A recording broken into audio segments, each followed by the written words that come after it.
Hello, everyone. My name is Natasha Krentz. Welcome to our next Who It Yourself panel. This is our radio play, and we're going to be listening to The Celestial Toymaker. First, before we get started, I would like to let you know who is our cast members today. We have Ben Ellis, Meg Bjorkman, David Norris, Riki G, Earl Lucas, Matt Bjorkman, Susie Guille, and Phillip Gordon. Now, if you're watching on YouTube or Facebook, please, we encourage you to add comments or questions to the chat threads throughout the play. At the end of the play, we will have some time for Q&A. In the meantime, let's begin The Celestial Toymaker.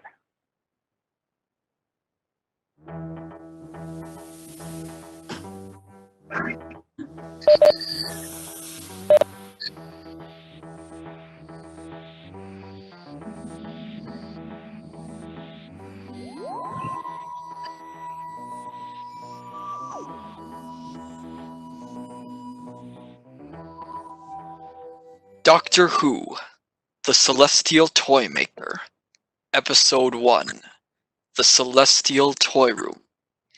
We begin inside the TARDIS. Stephen and the Doctor are in the control room.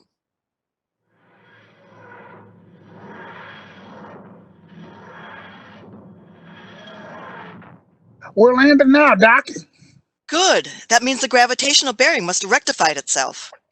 Dodo enters from one of the other rooms. Hey, look at this! Dodo models her groovy new outfit, a sleeveless mini dress.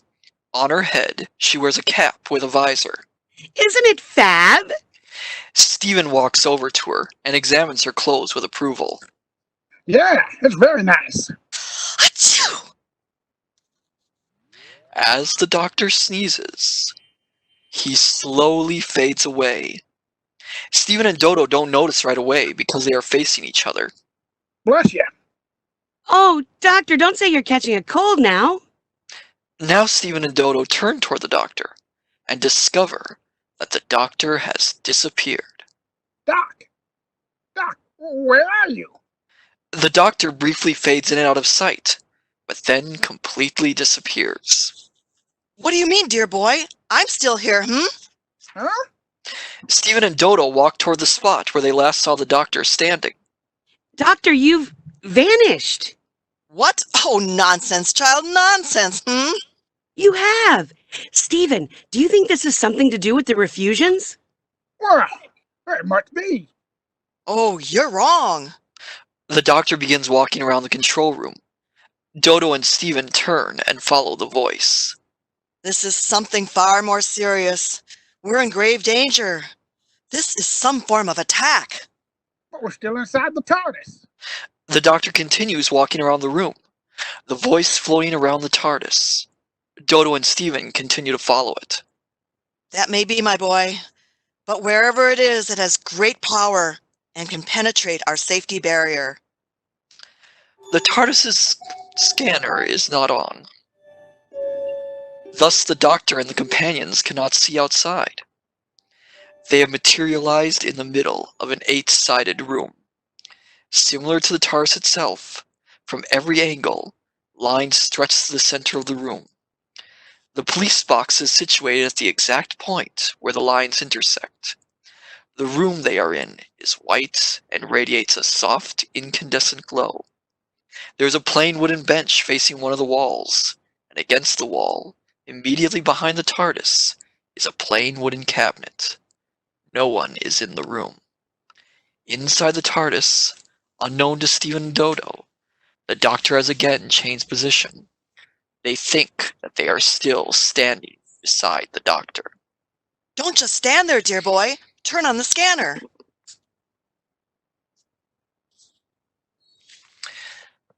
Stephen and Dodo jump and turn around. The Doctor is now behind them. But Doctor... Don't ask questions, child. There isn't time. Turn on the scanner. Stephen runs to the TARDIS console, flips on the scanner, and looks up at it.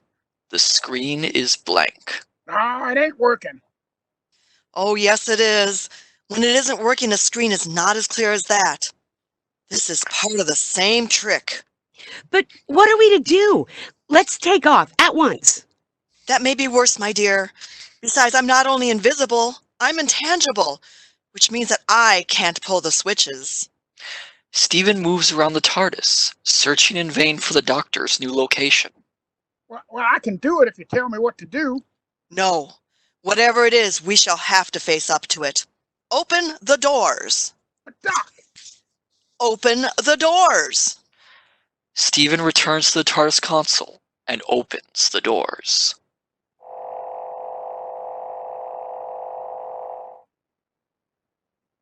The doctor leaves. We should go. can't. Hey, if the doctor's intangible, why the need to open the doors? Could have just walked through them. Oh, habit, I suppose. Come on, we should follow. You won't get me out there. Stephen steps just outside of the TARDIS.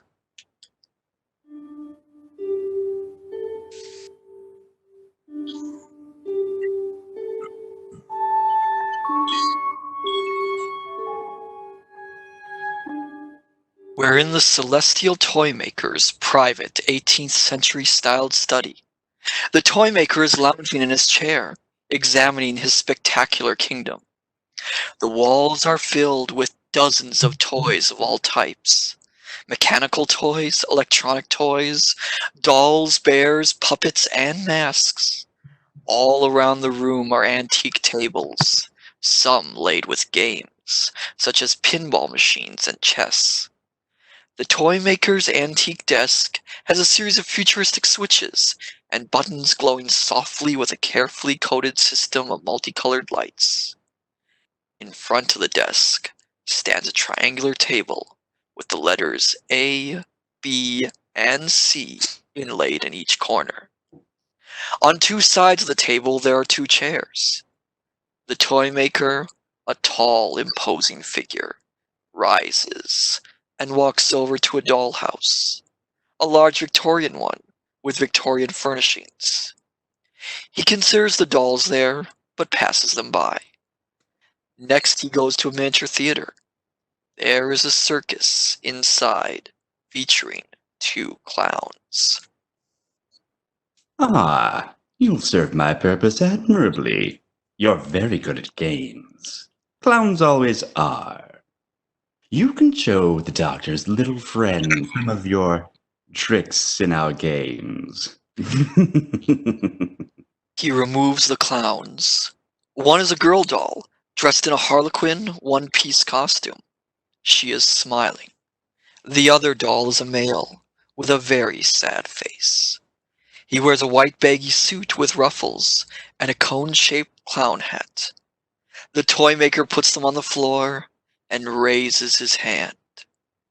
The large sapphire ring on his left hand begins to flash as he points towards the clowns. The dolls start to grow until they are life-size. Each gives the Toymaker a comic bow.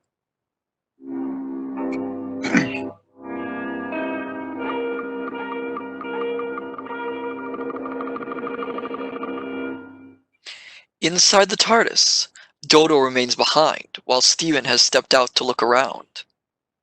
If you want to go, then you go. But I'm sure that the doctor... Doctor? The doctor has reappeared, outside the TARDIS door. Dodo steps out to join the doctor and Stephen in the 8-sided room. What is it? There you are. Hey, we can see you. Everything's all right. Oh, you can see me? Yes. Yeah. Well, splendid. Splendid. Okay, let's go now. It must have just been the refusion influence after all. What is this extraordinary place? Well, I'm not quite sure, dear boy, but it's somewhat familiar, Looks dead boring to me. Come on. No, wait, child, wait. Why? Well, I don't think it was the refusion's influence that made me become intangible. No, I think it was something here, and I don't like the feel of this place any more than you do. But, we have to face up to it. You know, I think I was meant to come here. Stephen's eyes are now fixed on one of the walls. He sees himself projected there. Hey, look, that's me. What is? Here on the screen. What screen? Only Stephen is able to see the screen. Hey, that's me on planet Kimball. There's nothing there. But I believe I now know where we are. It changed again. There I am in Paris. Now turn around this instant! Turn away from it, dear boy! We're now in the world of the celestial Toymaker, and that screen is hypnotic. It's trying to dominate your mind. But Doc. There is nothing there. Do you understand me? There's nothing there at all. You must believe me. What was it? What happened? What's the matter, Doctor? I couldn't see anything on the screen. Come here, child. Now, whatever you do, you must not allow yourself to be trapped into looking at it. Who's the celestial Toymaker? Oh, he's a powerful evil. He manipulates people and makes them into his playthings. Whatever you do, neither of you must look at the screen. It's a trap. With evil laughter, the celestial Toymaker materializes before them. The TARDIS has disappeared. The celestial Toymaker is standing in its place. What a spoil sport you are, Doctor. They like my memory window. You, I might have guessed. Of course, I've been waiting for you a long time. Where's the TARDIS? Oh, don't worry, kiddo. Just watch over there. The Toymaker points to the wall. Dodo sees her younger self, dressed in her school uniform. She is home in her living room. A man approaches her, shaking his head. On the screen, Dodo is overcome with emotion. It's me! The day my mother died. Turn away from it this instant! Stephen, seeing that Dodo is unable to tear herself away from the screen, turns her around. The images on the wall disappear. Dodo buries her face in Stephen's shoulder. What a shame. I thought my little invention would amuse you. You and your inventions, huh? Now both of you be very careful. This place is a hidden menace. Nothing is just for fun. What's the idea? He's trying to get us into his power. That's why we've got to fight him. But can't we just go? I hate this place. My dear, but how, That is the question, In the TARDIS, of course, as always. There are many of them. Pick any one you like. The celestial Toymaker slowly stretches out his arm. The Doctor, Stephen, and Dodo watch as the ring on his finger begins to pulsate and circles of light begin moving towards the wall.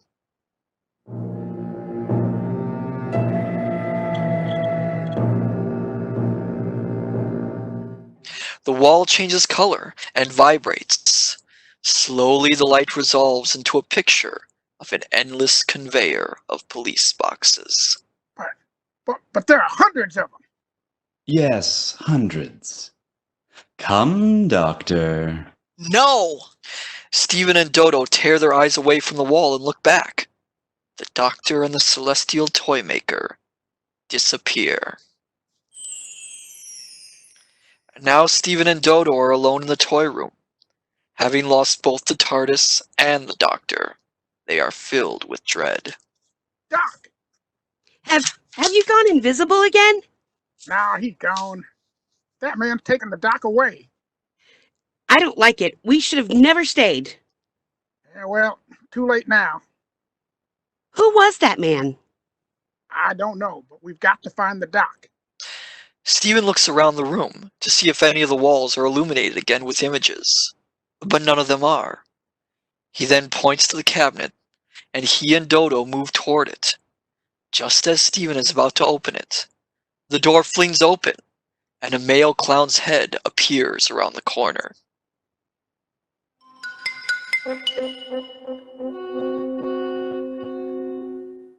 Below him appears a female clown's face. They step out of the cabinet and look around, miming wonderment and anxiety. What in the world? The clowns immediately stop moving and put their fingers to their mouths. Shh. Shh, Stephen. Oh, why do I gotta be quiet, huh? The male clown extends his hand towards Stephen. The female clown puts her finger into her lips and brings a hand from behind her back, revealing a large balloon and a hat pin. All this is unseen by Stephen, who is looking suspiciously at the male clown's outstretched hand. Finally, Stephen accepts the hand of the clown. As he shakes it, the clown backs away, leaving his hand in Stephen's. It comes away and reveals a stretched 3 or 4 foot long false arm. Stephen throws it down in disgust. At the same time, the female clown pops the balloon behind him. The male clown gives Stephen a slight push, and he jumps back nervously, falling over the female clown. Stephen's facial expression proves to be too much for Dodo. As Dodo laughs hysterically, the two clowns mime convulsive laughter. Oh, hardy ha ha, very funny. I don't see what you've got to laugh about. If you could only see your face with that hand. The male clown, holding a large bunch of flowers, taps Dodo on the shoulder. She turns to him as he raises them to his nose and mimes smelling the fresh scent of flowers. He makes an elaborate bow and slowly presents the bouquet to her. Dodo's eyes widen. For me? The male clown nods his head and honks his horn once. Dodo then looks over to his companion, who also nods and gives her a curtsy. Oh, thanks. No one's ever given me flowers before. Dodo stretches out her hand to accept the flowers. As she takes them, a strong jet of water springs from the bouquet into her face and hair, saturating her. Dodo steps back and drops the flowers. Stephen roars with laughter. Oh, if you could just see your face. Dodo retrieves a handkerchief from her pocket and wipes her face. The two clowns, meanwhile, mimic silent laughter. I'm not sure that I like these clowns. Look, clown, can either of you talk? All right, how about you? Yes, I can talk. How are you? I'm very fine, thank you very much. But what do you want with us? The celestial Toymaker is suddenly directly behind Stephen and Dodo. They are taken aback by his voice. They're here to entertain you. Play a game with you.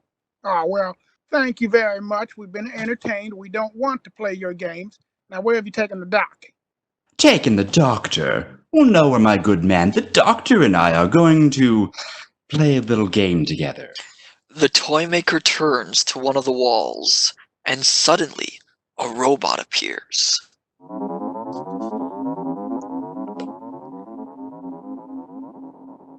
Once again, he raises his hand, and the robot moves towards them. It has arms and legs, is black in color, featureless, and has flashing lights for eyes. On its chest unit is a large monitor screen. You can watch the results on that board. But you must win all your games before he does. Look, we're not interested in your games. We just want to go back to the TARDIS. That's impossible. Impossible? Well, not quite impossible. But you'll have to win a few games first. After each game, if you win, you will find a TARDIS, which may or may not be the real one. And what do you mean, the real one? As you've seen, I have many copies. So we have to win a game before we can get to the TARDIS? Right. Several games, in fact. And if we lose? Well, then you both stay here as my guests. Dodo and Stephen step aside to talk. We better play his silly game, Stephen. I don't see why we should humor him. He's obviously around the bend. That's just it. If we don't do as he says, we may never get out of here. Well, Dodo and Stephen walk back toward the Toymaker. All right, we'll play your little games. But if we win, we get the TARDIS back, you hear? agreed.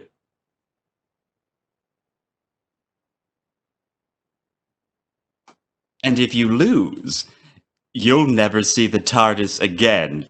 The celestial Toymaker slowly vanishes. You never asked him about the doctor. Wait!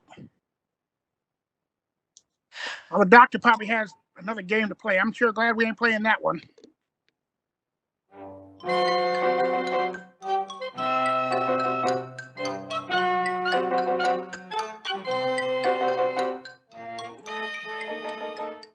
Meanwhile, the two clowns have been busy setting up a series of obstacles around the room. The room resembles a cross between a gymnasium and an army training course. There are two ropes slung over a number of sharp-pointed spikes. A series of stepping stones are placed on something that looks like a carpet. A long, thin plank is mounted over two sets of stepladders. A long caterpillar-like tube snakes across the room and ends at a square marked Home. The floor itself seems to have taken on the aspect of a large playing board. What are we playing? Blind Man's Book.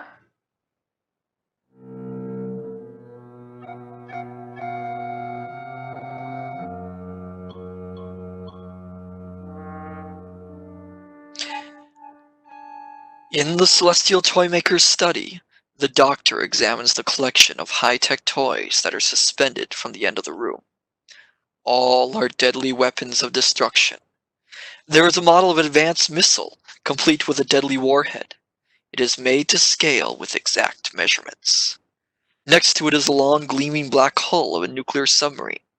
Above it is a supersonic bomber with a thin, elegant, dart shape.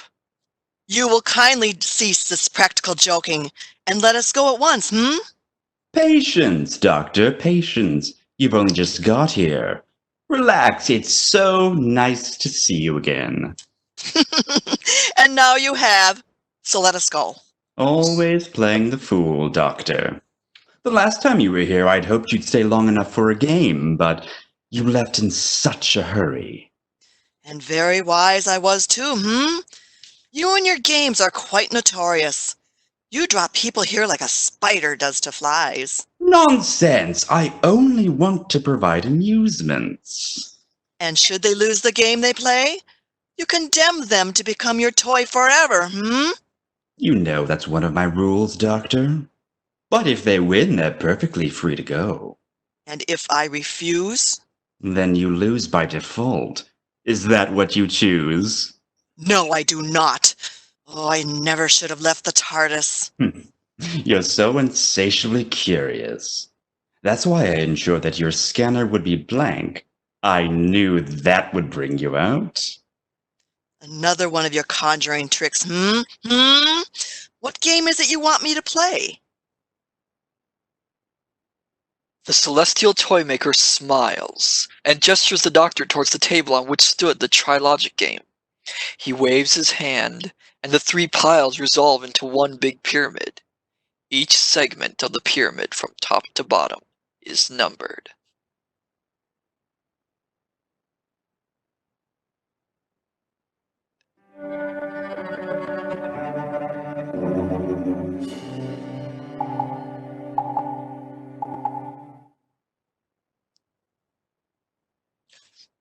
The Trilogic game? The Trilogic game. A game for the mind, Doctor. The developed mind. Difficult for the practiced mind. Dangerous for the mind that has become old, lazy, or weak. You infer that my mind is getting weak and old? We shall see. Perhaps it is merely lazy. How dare you! So, you still think you can pit your mind against mine? Of course I can. Good. I hope that the time you spend dabbling in your researches around the universe has indulged you. I need you. You need me? Yes, I'm bored. I love to play games, but there's no one to play against. The beings who come here have no minds, and so they become my toys. But you will become my perpetual opponent. We shall play endless games together, your brain against mine. As you said, if I win the game, I can go? Well, so you can, Doctor, so you can. But I think you will lose. Can you remember how to play? I am only allowed to move one piece at a time. That's right. And you must arrange them in the same order that they are now on point C.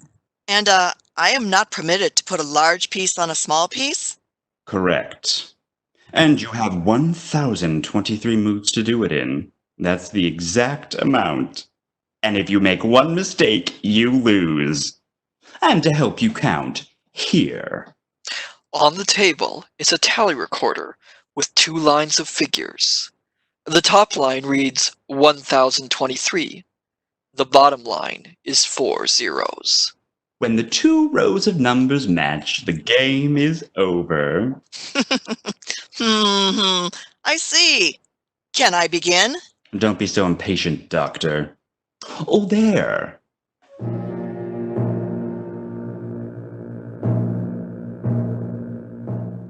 The celestial toymaker touches a button on his desk and waves his hand at a large ornate mirror hanging along with the other objects behind his desk.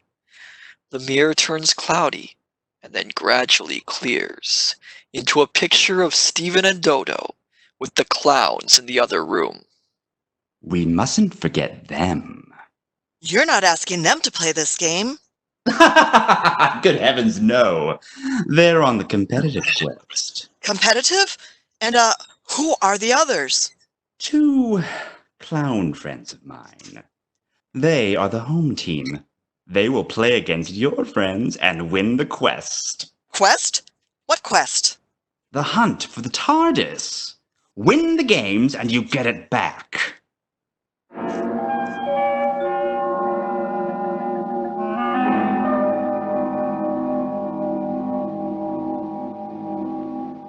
Inside the toy room, Stephen and Dodo are with the 2 clowns, preparing to play the Toymaker's first game.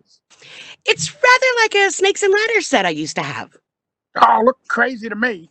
Oh, go on, have a go. It looks fun. The female clown overhears Dodo and Stephen's conversation and beckons Dodo towards a glass booth standing in a corner of the room.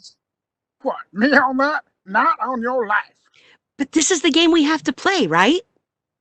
Yes, this is your game. All right, then you play it. Oh no, you must play it. It's all quite simple. You start there with a blindfold. She points towards the starting area. Oh, you must be joking. This is a kid's game. Stephen, go on. You have to cross these obstacles without falling down. And if you get home without falling down, you win the game. And, well, what's his name? And what's he going to be doing all this time?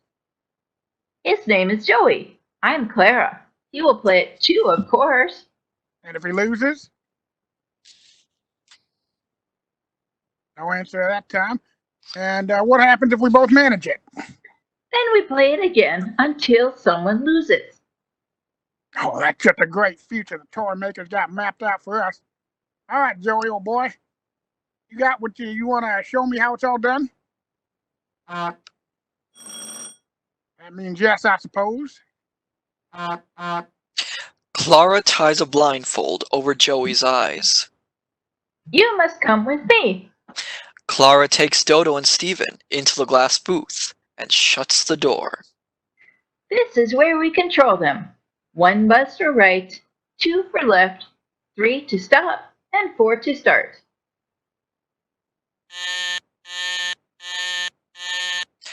Joey begins taking on the obstacle course. He does very well as Clara sounds the buzzer to guide his every step.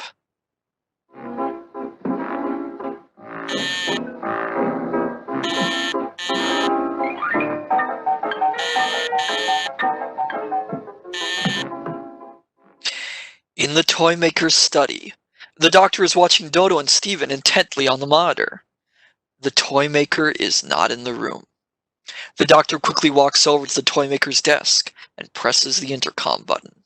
Dodo, Steven, this is the doctor. The game you're going to play is not so innocent as it looks. Be on your guard. If you lose this game, we shall be here forever. So watch out for... The doctor is seen and heard through the robot's monitor. The Toymaker suddenly materializes beside the desk. That was unwise of you, Doctor. I must warn them. Attend to your own game. Go from move 152. The pieces on the Trilogic board move by themselves. The counter number rises from 110 to 152. Keep playing, Doctor. And to stop you interfering, I shall have to dematerialize you again. There. The doctor has become invisible once more. You are overreaching yourself, Toymaker. How can I play this game now? Let's see. Suppose we leave you one hand. The Toymaker waves his hand with a fancy ring to make the doctor's hand materialize. There. I suggest you resume the game. The doctor resumes playing the game. I thought you'd see it my way, Doctor.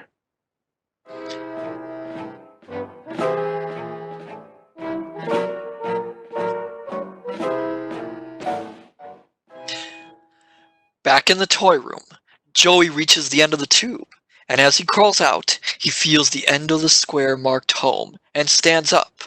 He whips off his blindfold and raises his hands in the air in a gesture of victory. We won! We won! Now, hold on there just a minute. I haven't had a go yet.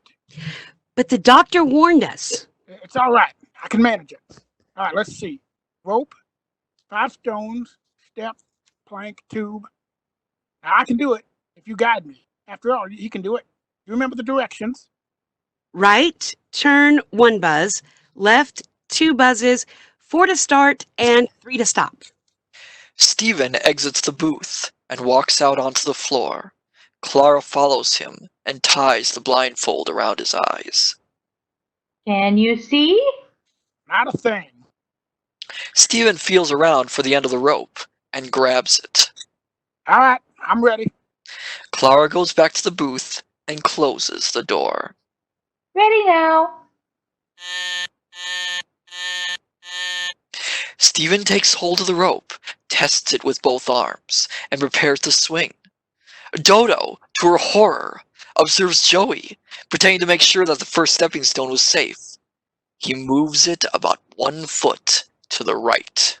Look what he's doing! Cheat! You cheat! Steven, look out!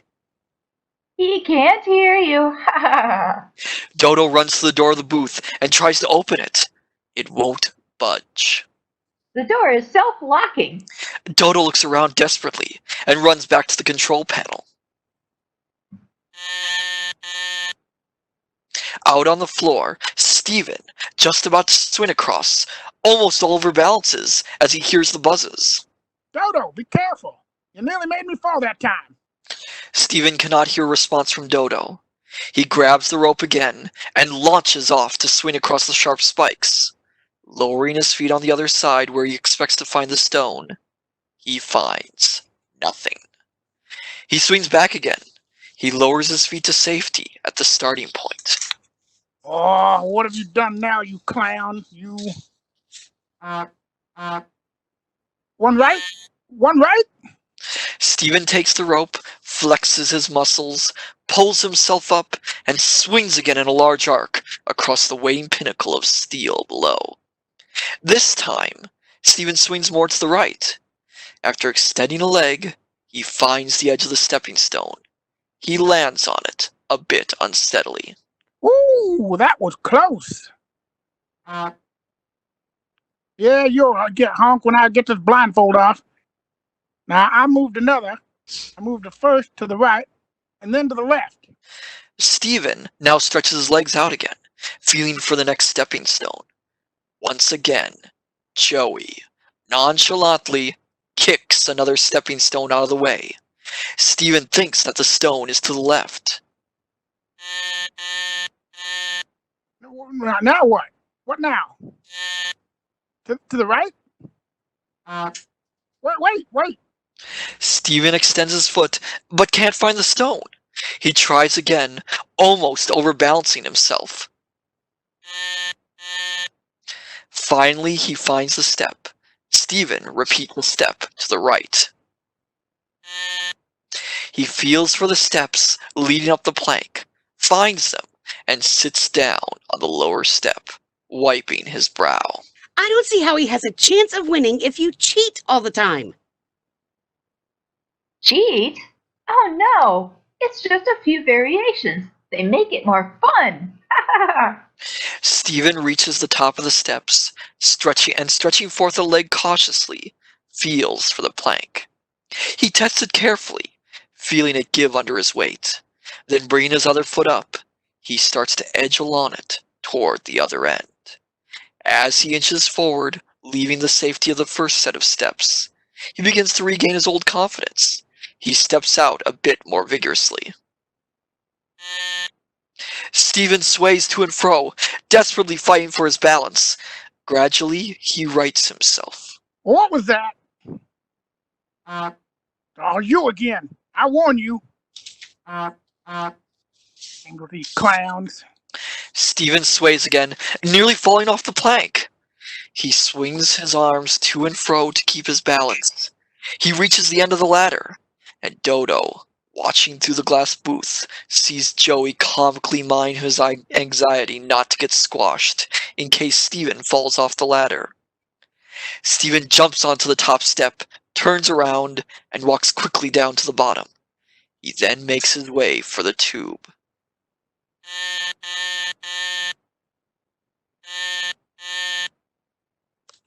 How is he supposed to squeeze through that tube? Joey did. But suppose he gets stuck halfway. What then?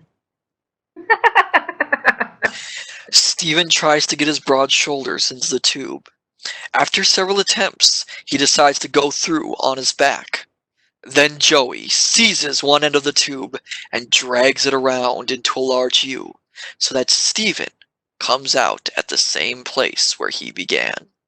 Look what he's done! It's not fair!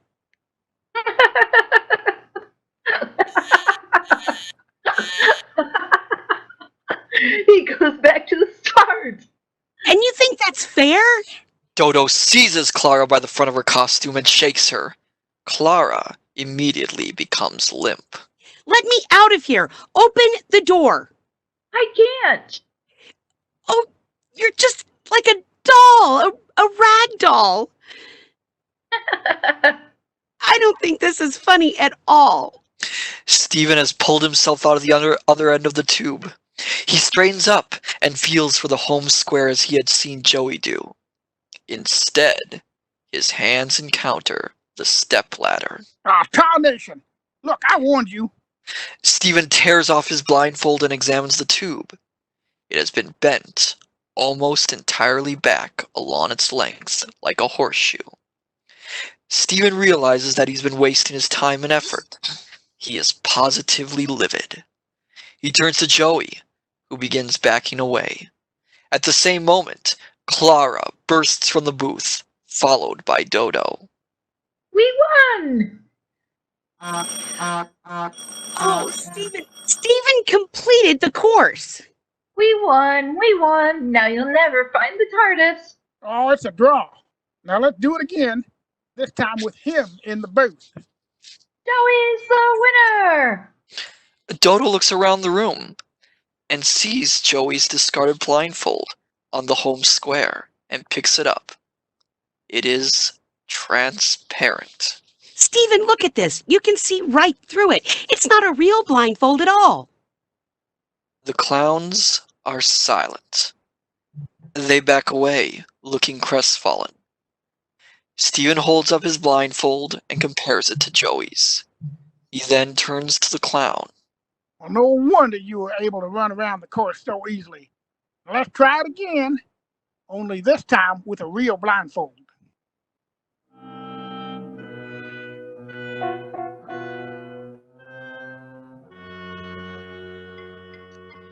Joey backs away. The clowns are definitely not in a joking mood anymore. The toy room itself begins to get darker. Joey turns away as if to leave. No, not so fast. Here, Dodo, put this real blindfold on him. And Claire, you better go in the booth and guide him. Right. Now we'll play the Toymaker little game fairly. Come on, Dodo, start him off. Dodo leads Joey to the starting point and waves to Clara in the booth.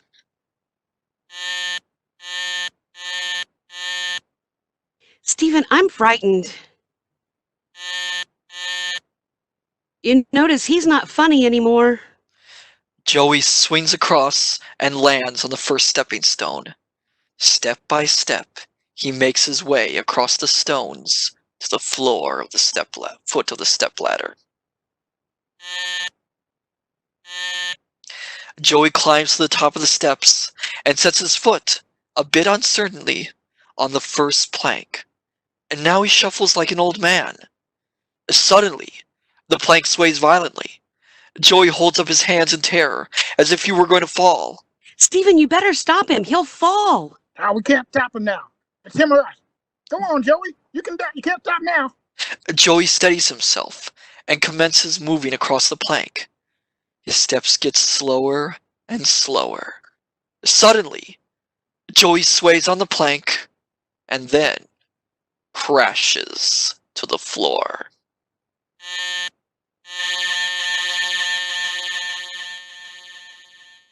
Stephen and Dodo look at the booth and see that Clara has fallen forward, slumped over the control button. Abruptly, the lights dim and go out.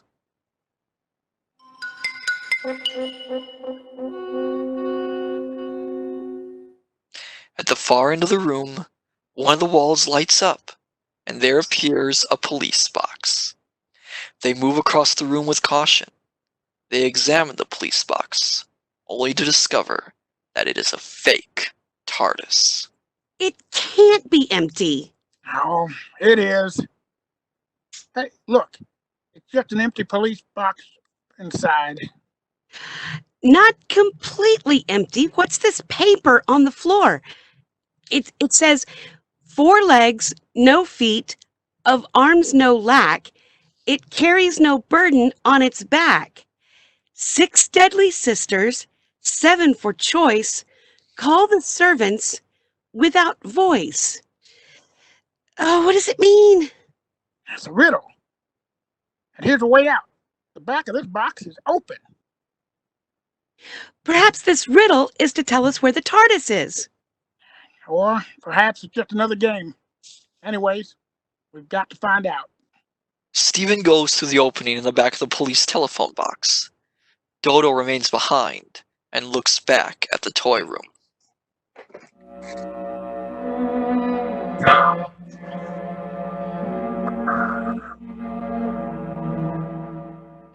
All she sees are 2 small, twisted clown figures, now the size of dolls. Shocked, she turns and runs quickly after Stephen. The next episode, The Hall of Dolls.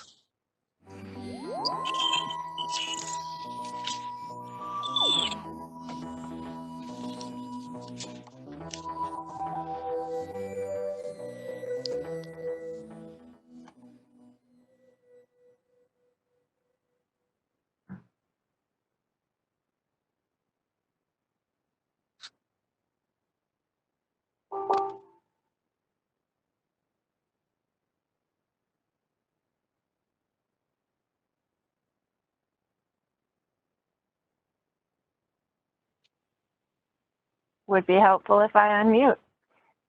Whew. Wow. I have a confession to make. That was my first ever radio play, Yay! and I was transfixed. That was fantastic. We did get one comment come in while you were going through. It's from ANDWBC podcast. They say, so great to see a live play return to console room. Really enjoyed the live productions of Midnight and The Edge of Destruction in the past, and now the tradition continues virtually. Another comment, very nicely done. I enjoyed listening. That was really great. We only have about 10 minutes for some comments and questions, but I would like to start with this one. Ben, why did you choose this episode for our radio play?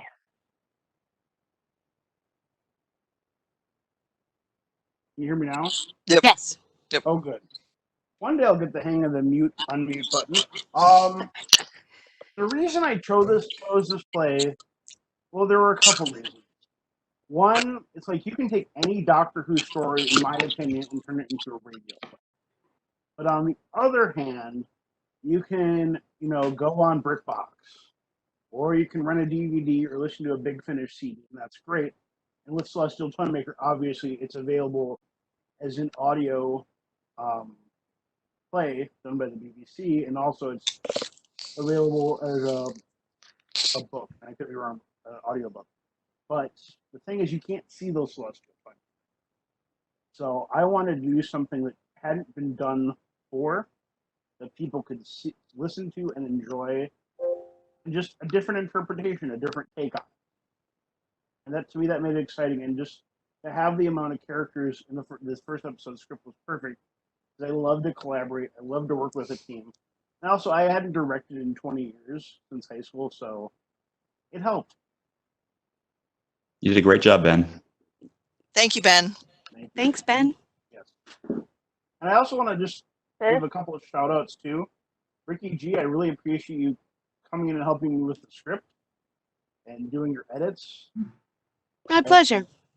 And Phillip, your music was amazing. You were just freaking awesome. Well, thank you. I couldn't tell from my end how it sounded, so I hope it sounded good. Sounded perfect.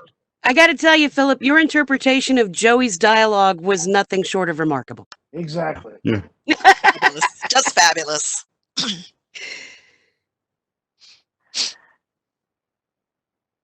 Let's see. Oh, we did get another comment. Bruce Redberg says, "Well done, cast." Thank you. Thank you. Thank you. And we have a question. Taylor Cisco, is there a reason why Console Room doesn't produce these on a recurring monthly, weekly basis? Because I deserve can to have imagine. a life outside of con. No, just kidding. Because I have a job. Yeah. I'm retired. I could do it. I do it. So Meg, you and Well- Damon will do Wheel in Space episode 1 because it's just Right. seriousness, Taylor, that's something I'm hoping for the future. Because we had a lot of fun doing this. I think this is something I'd want to do again. My hope is that we'll launch something else in August or no. There's also almost November, August or September. But we're gonna do. There's something on the horizon. And we would love to do it too. Mhm. Oh, I know. Yeah. Well, I will let everyone know if you're interested in helping out with any future panels, whether they be at Console Room or on these Who It Yourself Live. You can contact Console Room. Check out our webpage. Check out our Facebook page. Send us a message. Send us an email. And we'll get you connected with the right people for helping do panels or running escape rooms or being on a radio play cast. So there's opportunities for everyone, but we can't connect you if you don't let us know you want to be connected. Let's see. We got a few more comments of accolades coming in. I don't see any additional questions yet, so I'll ask another one. What was your favorite thing about doing this play? And I am going to go down the list. So I'll start with Phillip. Oh, well, I've been doing this since I was a kid. playing with sound effects off of records. I loved putting them together on tape, and I was one of those kids that recorded the TV with the tape recorder. No Doctor Who episodes. I did record the theme song because I loved it so much. But yeah, I've been doing this since I was a kid, and this was so much fun to do, especially because of the subject, something I dearly love. Awesome. Ben. What I love about it, I'm going to say this. I loved that I was able to do something I didn't think I could do. To be able to give notes and to work with these amazing actors. That Wonderful. All of it was my favorite part. David. Oh, for sure, playing the villain. I love that role. I usually get slotted into that role. What I loved most about this, though, was bringing a little more dimension to the character of the Celestial Toymaker. I mean, in the original, they had no idea what they were doing. He was the big bad of the month, and, infused with a slight amount of racism, with the whole Mandarin thing. But I really enjoyed going back to some of the source material, specifically Divided Loyalties, which I know there were some differing opinions about that one, but it gets more into the mythology and the lore of the Toymaker and the Great Old Ones. So it was really fun, making him a more fully realized, fleshed out character, and then reimagining this in the context of the entire canon, books, audio plays, TV shows. So that was really fun. It would be fun to do more of that. Cool. Earl. I had a lot of fun working with this great cast. It's good to be able to bounce off other people with their line readings and the energy they put into it, and taking that energy and doing something with it, and then throwing it to the next person, and just keeping that energy bouncing between everybody. And I had a lot of fun just saying, why the script is written so British, it's hard to translate it into Southern, and I just wanted to. I always thought Jack Burton would be like a great companion, but I couldn't quite do Kurt Russell, so I just went with a cowboy kind of voice. I loved it, Earl. It was so great. Oh, it's great, Buzz. I was like, oh, whatever, That's fun. It's just great taking something like this, and still keeping true to the story, but just putting a different spin on it, just enough to make it, instead of a cherry slushy, a watermelon slushy. I